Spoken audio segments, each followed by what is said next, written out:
ВЦ. И като стана дума, отбих се на идване насам през нея тоалетната. Наистина страхотно място. Ако някой не ме изпревари, мога да отворя вътре сувенирен магазин. И знаете ли какво още разбрах? Имали сме чудесни професионални поети тук сред публиката. Както и вероятно няколко наистина добри художници в кафявата гама. Да, винаги съм знал, че в това заведение идват предимно даровити хора. Това може да се нарече изкуство. Това го разбирам. Но не мога да проумея нещо друго. Хората. Онези, които описват в детайли подвизите си там вътре. Надявам се да няма такива след вас. Никак не ми е приятно, когато някой ми описва подвизите си при закрити врати. И то на обществено място.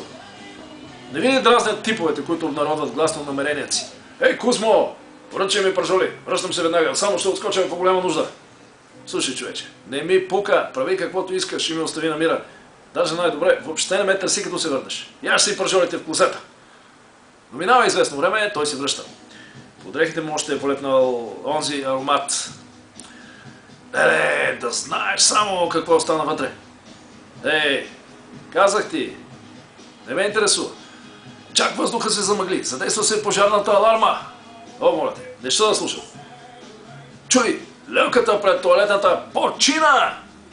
Чудесно. Или кандидатства и за ръководства. Идиот. Но типът не мирясва. Знаеш ли какво пишеше там? Ето, написах телефон от стената. О, Боже, остави ме, казах ти, не ми досаждай. Не, никога не съм разбирал типовете, които се хвалят с подобен род постижения. Нито пък са ме интересували. Най-вече, когато съм на обществено място. Това беше от мен, хора. Сега, за съжаление, трябва да тръгвам. Сутринта по грешка глътнах нещо и се налага да го чакам на другия ход. Живи и здрави, умитам се!